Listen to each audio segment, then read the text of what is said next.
Welcome to Surviving Roots, the podcast where we navigate the messy, beautiful work of healing and growth. I'm your host, Cari Fund, and this is your space to breathe, reflect, and find strength. Whether you're breaking free from old patterns, healing from loss, or rebuilding your story one small step at a time, you're in the right place. So take a deep breath, give yourself this time, and let's uncover the tools to move forward with courage. This podcast is for you.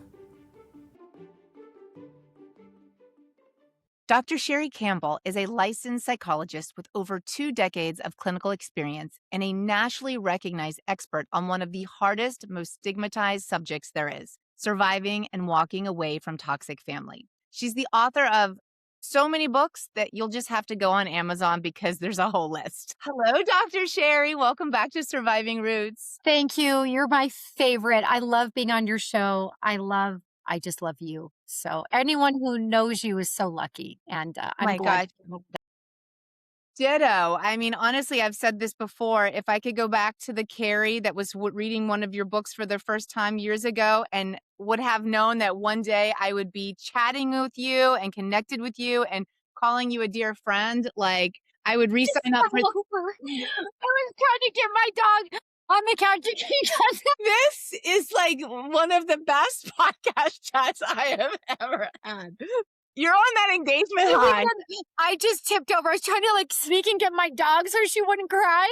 Fell over. Do you want to start over or do you want to keep going? Just keep going. I don't care if you even air it. I really don't. My God. This has been one of the most entertaining, most amazing podcast episodes I've ever recorded. You are absolutely my favorite. What is she doing in the floor? And not only that, but I'm wearing pajama bottoms with a nice top just to top it off. When I tell people that I'm like Chrissy from Three's Company, they don't really get that I'm actually, I just fell over in the middle of a podcast. Okay. Oh my gosh. I'm literally fine. I'm fine. Are you okay? I mean, literally, This is the perfect example of you are just a authentic, real human being. Don't be fooled that you're some expert, amazing author. You've also lived this stuff and you are an amazing mother and you have a great personality and you just laughed your way back into your chair. Just laugh. If I don't, because I'm the dumbest smart person that you will ever meet in your life. I actually put that in my TED Talk application. My gosh. To be honest, I'm like the dumbest smart person you'll ever meet because I do shit like fall over in a chair on a podcast. Okay, so I'm fine. You don't need to take it out. I'm fine. Okay, my dog's fine. So we're all fine. God.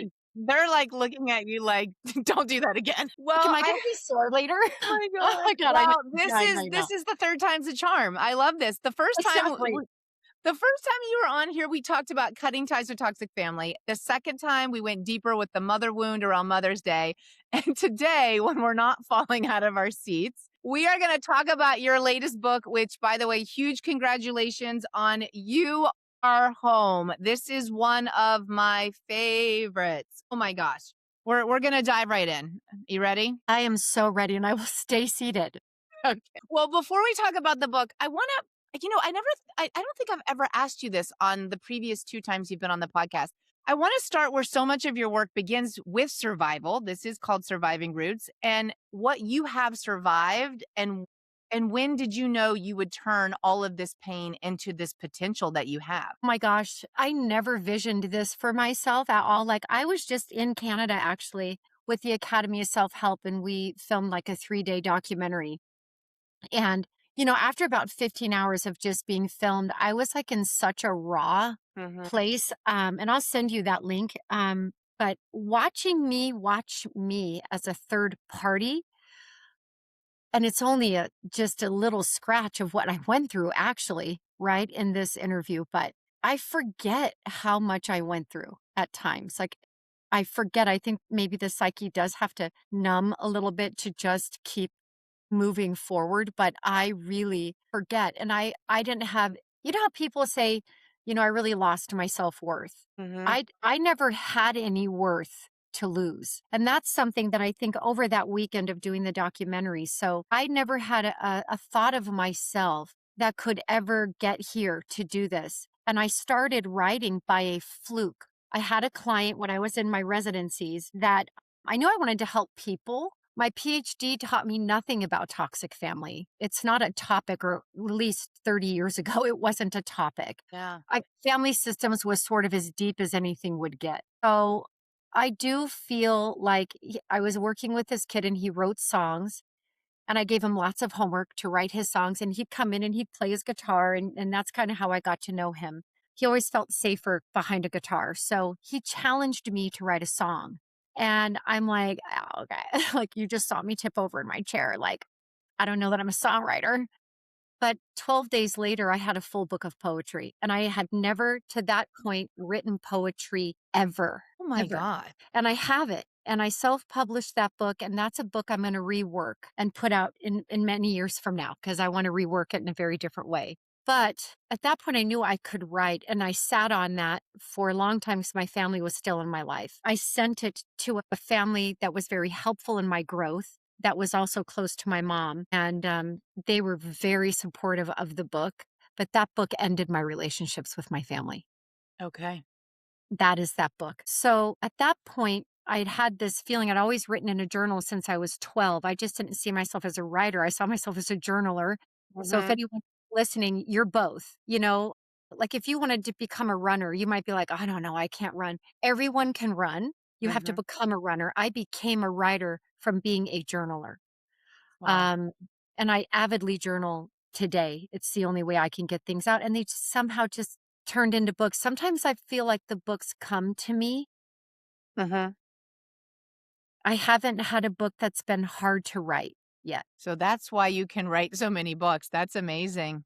Because I Yeah, always wonder, like, how do you do it all? kinda like the kid that had his guitar. Mhm. He needed that, maybe that barrier or that portal, however you wanna look at it. I notice in some of the singing shows that someone who's really used to guitar, the coaches on those shows will say, "Try to sing without it," and you can tell that they're like, you know? So, I think my journals that became books, those were my portals to writing, and I wasn't great at speaking because my voice was so shut down as a child and dismissed that I had to put it somewhere, and so I put it into that, and somehow it turned into all of this, which I That's didn't intend for, which is wild. that is wild because you have written so many books on toxic family and estrangement. So I have to ask you, why this book and why now? What does You Are Home do that your earlier books didn't? To be honest, I wish I would have waited to put this out. Really? I wish I would have waited until the next book is coming, which that's a surprise, but because this book is hands down, I'm madly in love with this book. I love my other books, but I'm madly in love. This is all about the hows. My other books really did well to define the problems. I gave some skill sets in terms of how you can do certain things, how to handle middlemen in the family, people who still talk to your family that also talk to you. Like, all those skills are in those other books. But this book takes you down. I'm gonna use your metaphor, to your roots, to your core pain. And I created this healing journey because I've started to recognize people coming to me from other therapists. They weren't getting any help. They were getting judged. They were feeling pressured to have contact. They were feeling all these things. And I'm like, that's not helpful. It's doubling the dose of their pain rather than providing any type of antidote. So I wanted to give people almost like a yellow brick road. I love The Wizard of Oz because it's like a whole journey down this yellow brick road. This is similar. It's a journey through a house, but it's the journey through you because you're the house. And there's Yes. an outside world that you interact with that affects your inside world constantly. And you're traveling up and down through floors, but really getting to know yourself. One of the biggest compliments I get from this book is I didn't realize how much of my pain I wasn't responsible for, Yeah. that it wasn't my fault. And that to me is, that human being has now been set free from Yeah. holding on to stuff, carrying emotional baggage that was never theirs to carry. And I I think love that. that is so powerful. And with everyone listening, you gotta just sit there for a second, really let that sink in because I feel like it's such a defining moment that it's sort of like can be the breaking point of having someone go into healing rather than staying stuck in the pain, that realization. You're a writer too, right? So you know that sometimes what's happening in your mind is very difficult to translate to the paper. That when you read it, it's not manifesting the same way as it sounds in your mind. right? So then you have this dichotomy of trying to mold the painting, or mold the sculpture in front of you to really get it Mhm. to be what you want. The reviews on this book show me that this is landing exactly as I had intended. And this I is love my that. first book that I feel has landed. People are calling it magical. People are telling me how hard they cried their eyes out with, because you have housework, right? Yeah. Creatively, you have housework in every chapter. So I wanted to break it down because I think these concepts are so overwhelming that we've become paralyzed to do the work. We want to, but we can't get past the overwhelm. So I give very bite sized, small little steps down to the point of describing you're going to go into the basement now. You're going to go down a staircase. You're going to turn on a light. I make everything safe for the reader. And that time I didn't fall over. I make everything safe for the reader so that I wrote it so you would feel like I was with you, Yeah. that you have a homeowner's manual. You're not alone. So many times in my pain, I'm like, oh my God, no one ever has given anyone permission to go no contact with family in any of the books I've read. And I've read, at that point I was young, but I'd read every book out there Yeah. on toxic family. And so there was no manual for me. Yeah. So I lived it. And this is the manual of writing it. And so Yeah. now everyone, these are the footprints in the snow in front of you. You've got this. If plan A doesn't go well, I got plan B covered, Yeah. you know, so that you feel completely safe and you've got a guide. You're not wandering around on your own in your pain with all these monsters and haunting memories and ghosts and things like that, just taking you out of your healing. Yeah. I mean, I will say that about your writing. I've read all of your books. This is one of my favorites. Your writing, it's like you are walking on the journey right along, right beside the reader, whether that reader is on their first step or their millionth step or somewhere in between. Like this book, you find your place in this book. It is heart opening and heartbreaking at the same time. But I did feel you right there along with me with your words. And I loved the metaphor of the house so much because, like you said, there's so much information coming at us. There is so much work to do. Where do we begin to even start to heal? Or is it boundaries? Is it this? Is it whatever? This was not overwhelming. The metaphor literally allowed me to go through from the basement, the ground floor, the middle floor, the top floor. Like you allow the reader really to keep the information and the words, whether they're crying or like, laughing at the idea of like what's Right. happened to them, Yeah. stay present in the book because it is And you so can well do written and so both, well. right? It's like you Yeah. can cry and laugh. I have a reader who sent me a photo. She's hugging the book. I can't even tell you. I can't even tell you what that did to my heart. And other people, for example, made things like this. They took their inner child. My gosh. They took a photo of them of a child and they posted it with that. And they're sending these things to me. What My I god. wanted is I wanted to welcome you home to yourself again. And that was the intent of this book, was to do that. And I don't know how I did that, but it landed. I mean, look at this one, another one. That is amazing. How does that make you feel? Just so like I feel like it's indescribable.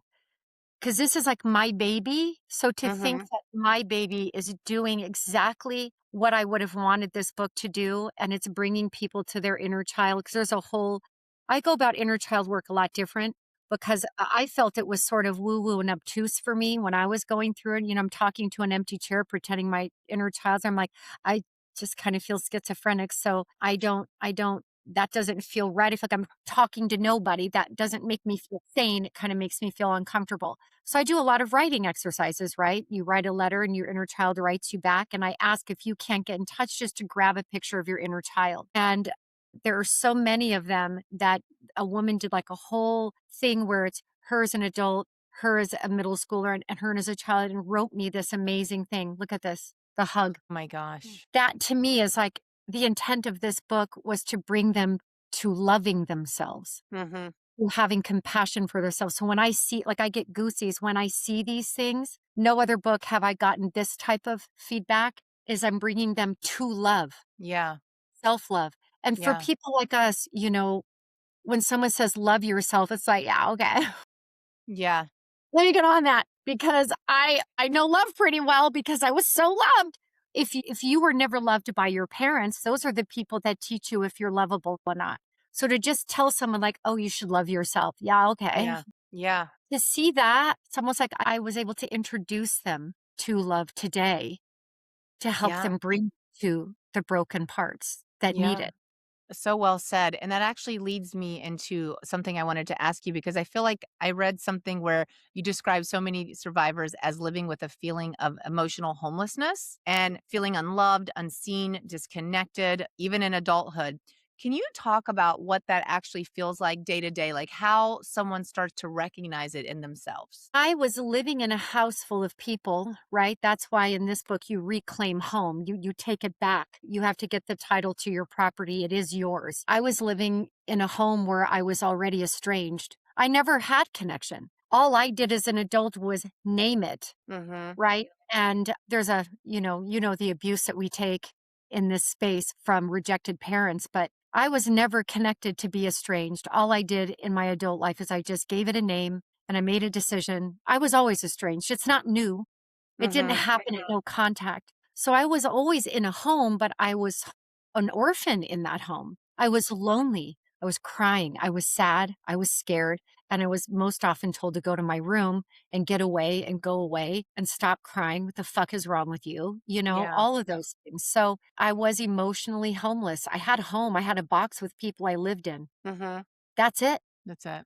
Well, one of the lines stopped me where you say, "You are the one you've been waiting for." And I feel like that line really allows people to look at the idea of we have the power. We've always had the power. We just didn't know it because we weren't taught anything. We didn't even know we had worth. You know what I mean? So you say you are the one you've been waiting for. For someone who has spent their whole life looking for safety and belonging outside of themselves, what does it actually mean to find it within? I think that there's a sense of groundedness that you have. There's a ground floor in the house. But I had to really come for little Sherrie. I had to really come for her. I had to come get her. Thank God that she was as rebellious as she was because she pestered the hell out of me until I woke up and listened to her.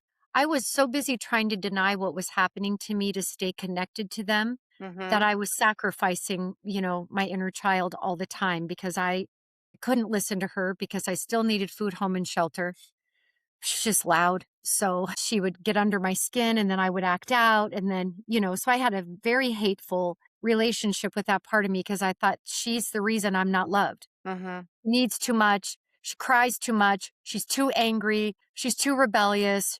I was none of those things. I was trying to have a voice. It just took me 4.5 decades to figure that out.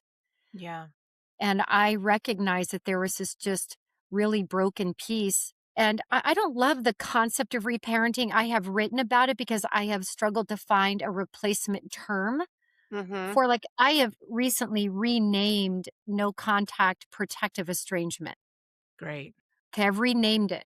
And I'm going to be teaching CEU courses now for a really huge company called PESI that we get our continuing education through. It's going to be on estrangement. I start in December, which is Wow. a huge, huge Congratulations. compliment that I never thought that I would have that opportunity. So that's very exciting. So after Oprah's show came out, I got real creative there and I decided there's actually 6 or 7 types of estrangement, right? But I was estranged from within. Mhm. I was not really allowed to love myself. Recognize now that they wanted to keep me small so that I could stay in that scapegoat role. Mhm. So I think that I had to come for me, but to do that, I had to leave them. Yeah. I chose Yeah. me over them. I Yeah. chose her. I chose little Sherrie. I chose my health. I chose my happiness. I wanted a shot at Yeah. happiness. Yeah. I think that's so important what you just said because so many people say, well, how is estrangement the last choice? Did you communicate? Did they God. know what they did? And it's so interesting me. Honestly, sometimes I look at estrangement and it's not really a choice. There was nothing left to choose. So it was what was given to you. Do you know what I mean? I think it's just one of the hardest truths. Let's pause for a second regarding the book. What do you think about when someone says this is a trend? Because I'm 48 and I mean I've been estranged since I was 31 and I started minimizing my contact at the age of 14 and I grew up in a small town in West Virginia with one stoplight and 3,000 people. So there was no social media, there were no hashtags. We weren't following anything. I lived on a farm with horses, so I don't know how little me saw this trend occurring that was gonna start in 2025 or 6, but what do you say when they're like, "This is just a trend. You are poisoning and breaking up families. You are wrong. You are evil." What do you say? It's called Mentally Ill. Ugh, And then she said that I was a stupid ass, dumb motherfucker, fake face person. I have it memorized because it was so iconic. I'm it like, is that's no commas, right? That's iconic. Like, fake face person. Like, that's my new hashtag now, FFP. So I looked her up because she did that through my contact me, titled the email Sick Fuck That I'm Ruining Families. I had one the other day. Some lady wrote me some huge novel, how she's crying her eyes out, and I've ruined her life. And I block them. I've not met you. I don't know you. If your Yeah, kids have found me, yay for them. You should yeah, maybe look at it and apologize. Is it a trend? I mean, I just think it's so funny that no one would ever want this. I mean, it's like, I do think, to be fair to culture, cancel culture is mixed up right now yeah, with no contact. No contact is a decision that's made that you never go back on. yeah, Cancel culture is just a new name for the silent treatment. My mom canceled me my whole life. So yeah, when you're canceling somebody, you're wanting a reaction or a result. The last thing that you want when you go no contact is a reaction or a result. You're really wanting this to go away so that you can have peace. They're yeah, very different. It is talked about. I am the first expert to put it into the literature. I'm not the first, I didn't make up the term. mhm, I just am the first to place it in the family system yeah, because it's totally fine to do with friends. It's totally fine to do with romantic partners. It's totally fine to do with bosses, colleagues. I did not understand why it wasn't okay to do it with family. When my family cut me off, they gave me the silent treatment, and this time I didn't mend the fence, right? yeah, But because it's talked about in social media and we get taken in on a whole, I tell people sometimes it's shocking to me that you think a 60-second video is going to cover all aspects of any topic. yeah, Perhaps you should take that into consideration before writing a response like this. yeah, A 60-second 100%, video. But 100%. that's our culture today, so I think it's very easy to see one video instead of getting into a therapy office and doing the work. Because if Mhm, you're in therapy and you're doing the work, those videos will mean something completely different to you. yeah, So 100%. I just think it's bullshit. I just think it's talked about more because social media has been invented and we can have a space for it. Yeah, yeah. And honestly, if healing is a trend, that would be one of the best trends. Let's go. I mean, You we have a can whole I mean, goal that I was hoping when I put no contact into the literature as an expert was that eventually it would end no contact yeah, because we would stop that generational cycle from going down. We would produce these healthier families that would never have to go through what we do. So the whole point of going no contact is to prevent anyone else from ever having to do it. yeah, Because we 100%. break the cycle. Why are we breaking a cycle? To stop anyone from having to reach a point of having to do this. Do you think it's fun going alone at life? It's not. Yeah, I'm newly engaged, but I have been a single mom since I was 36 years old and I'm 55. yeah, No family since 45 on. You yeah, think that's easy? yeah, No, it's not. It's lonely. It's hard. There's no fallback. There's no call you can make if you're scared about something that's happening with your kids. And people will say, well, it's your fault. You went no contact. No, no, no. I stopped being abused. Why don't yeah, we look at it like that? I didn't yeah, go no contact. I stopped my abuse. yeah. That's How about that? that's actually that's amazing that you just said that. That's I need to that's make a exactly video what on it that. is. Gotta do that. Gotta do that Yeah. this week. That's I mean, honestly, that's exactly what it is. Yeah, you gotta write that down. right now, girl. That's going down. Well, let me tell you something. The foundation chapters of You Are Home really hit hard for me. And for someone that's listening that's just starting the renovation, where do you tell them to begin? That's the thing I love about the book. I think you have to begin by working through the anticipatory anxiety. So in the book, basically there's a basement. And what do we all learn about basements? Don't go down there alone. There's scary things. There could be murderers, spiders, who God knows Seriously? what's down Yeah. there. Never go at that alone, right? So before you go in there, there's this overwhelm like, well, how is this going to make me any better? How Yeah. is going down there and looking through all my shit that I've already known I've been through going to make me any better? Well, because you've been warned not to look at it. Yeah. That what's in your basement you didn't do to you. And so I make it very clear, why is all their stuff in their basement?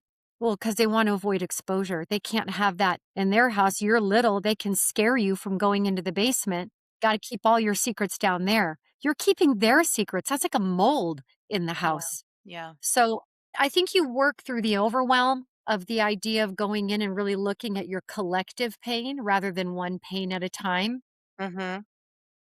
I encourage many breaks. I make sure that I give the housework in a very simple, safe way. It's bringing all of my readers to themselves, to tears, to all of that. So, how does it make it better? You clean the basement, you clear the clutter, you get the mold out, Yeah. right? So that you can be grounded, so that you can have a life that's not encumbered by how healthy can you be with black mold in your house? Yeah. You have to look at it like that. Yeah. I love this home metaphor so much. I really do. One thing I love talking to you about is boundaries because what do you think most people misunderstand about setting them, especially with family? Because there's a difference between setting them from a place of strength or guilt. I think both. Yeah.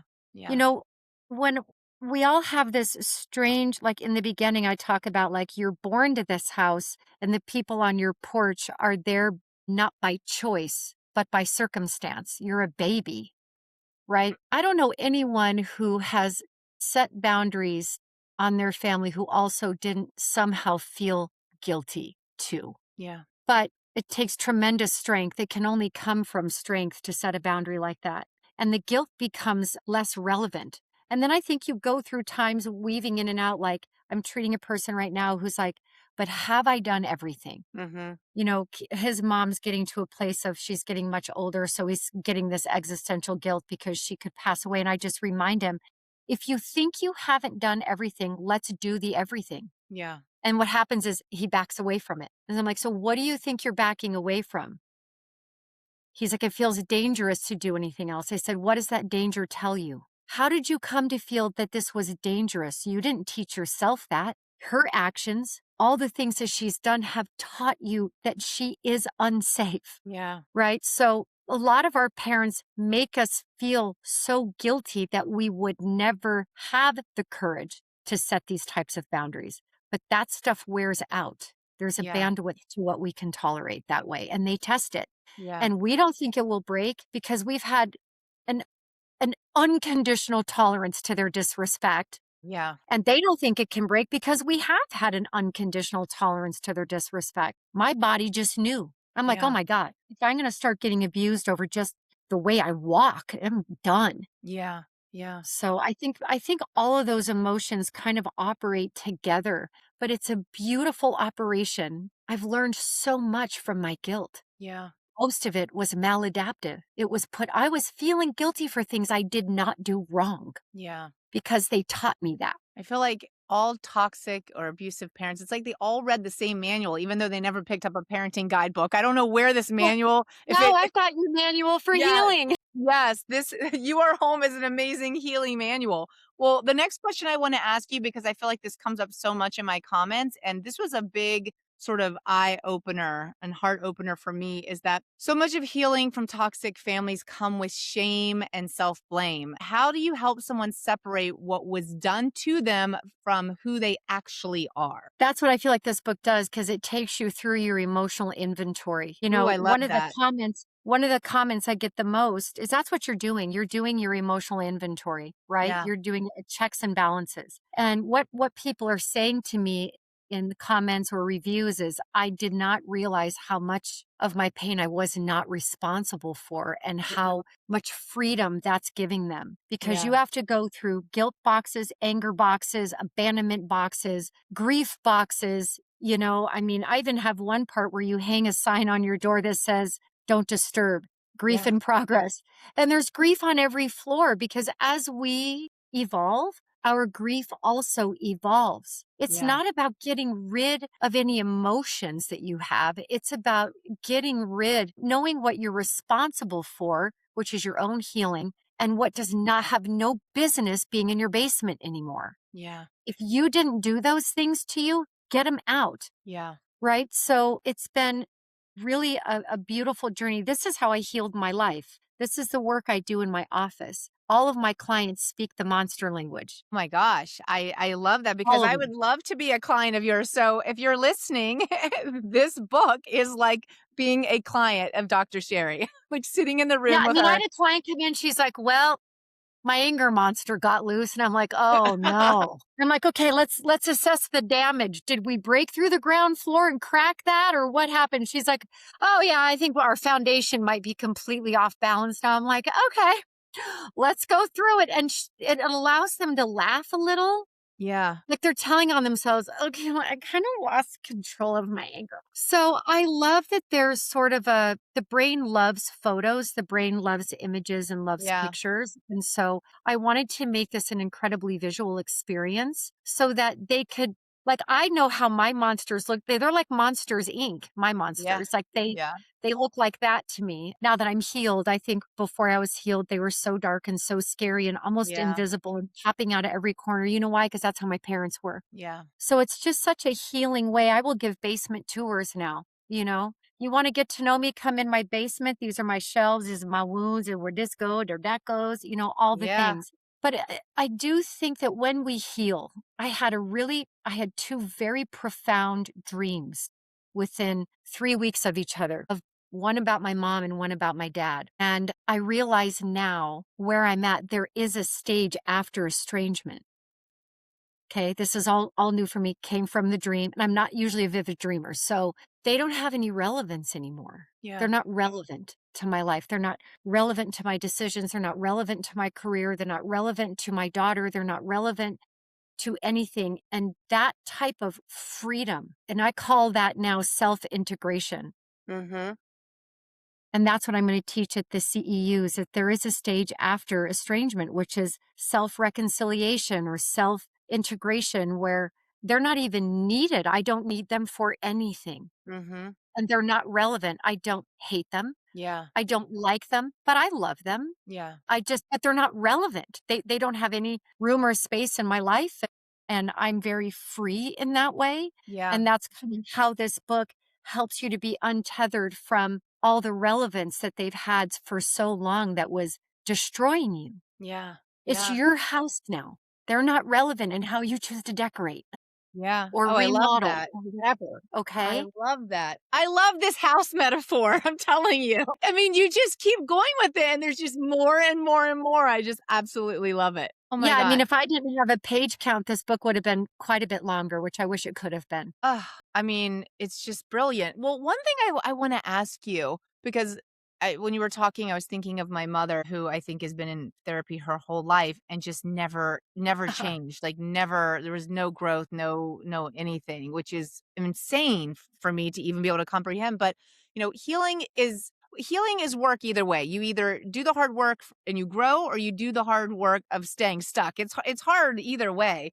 Like, Horrible. I mean, when you're with clients or whoever, like, do you have clients that are still stuck? Like they're not cleaning out the basement. They are like, what does that look like? Why are they staying stuck? For anyone listening, even if mom, if you're out there and you're listening to my podcast, if my estranged mother's listening to my podcast, what causes people to stay stuck? I think that they're incredibly attached to their sad story. Yeah. They love to tell it. Yeah. I never had that addiction, but there are people that are so identified by it that they love to tell the story and they tell it everywhere they go and to everyone that they can. Yeah. And there's a payoff for it, I think. I think they get compassion, they get reassurance, they get sympathy. Those people don't tend to stay long in my practice because I don't want to stay stuck with somebody. And I ask a lot. I give a lot of homework. I ask a lot because I really want to see people heal. But yeah, I've treated many people that really love their sad story. And there are many, many, many therapists that will host those people because they're guaranteed financial security too. Yeah.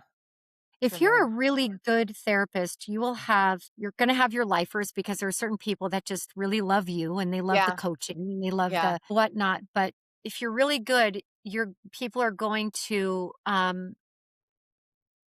really work hard. That's not that it makes it high turnover because I don't have high turnover. I have a lot of lifers, Mhm. but they eventually turn from therapy into coaching, Yeah. and then it turns into manifesting, and it can turn into all kinds of other things that I have to offer outside of this, but they can't get to the top floor working, for example, manifesting, goal setting, and all that, because I'm very entrepreneurial. I also wrote for Entrepreneur Magazine for 5 years. I was one of their top writers online. So I have a whole other gift to me that I've never shared really. And the top floor is all about that. And there's terror on the top floor because you could be living and manifesting your incredibly best life, and then something triggers you and you crash into the basement. Like I Yeah. was just in Maui, and I've always had this anxiety Sunday to Monday to go to school, any type of Christmas vacation back to school, summer vacation back to school. I still have that.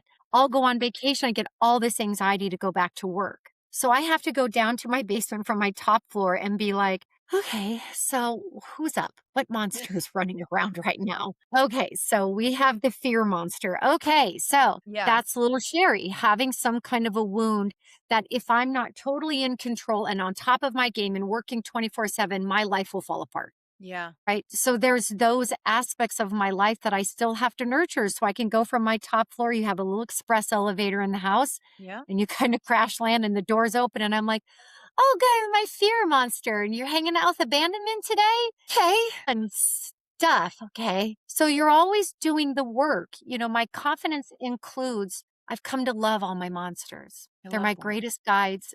Honestly, they're my greatest advocates. They can really be. I've got a new puppy, so we are wanting mommy. Aw. um, this is my Daisy. Hi, Daisy. Oh Right my. back. So I do feel that loving your monsters is important. You're never going to get rid of them. The way the brain is, and I kind of describe this in the book. We have an amygdala and hippocampus. The Mhm. hippocampus kind of stores our memory, and the amygdala is the emotions attached to those memories. So when we're reactive, those are our monsters. Okay. And those monsters house our memories. And so, unless we go lobotomize those things, Mhm. they're going to always affect your top floor experience, your middle floor experience, your porch, your yard, your fence, your barriers, all the stuff outside, all so that we can continue to grow. Our monsters are like the house alarm system. When someone wrongs us, Mhm. they'll pull the alarm. That's our body feeling something's wrong. We Yeah. have to do something about this. And typically they call us to set boundaries. Yeah. It's confidence or wholeness is every ounce of every part of the house, including your insecurities and your fears and your sadnesses and all of those things. Those things make you whole. They're all a part of what make you confident, believe it or not. Yeah. So So well said. And I feel like this is a great reminder for everyone that's listening.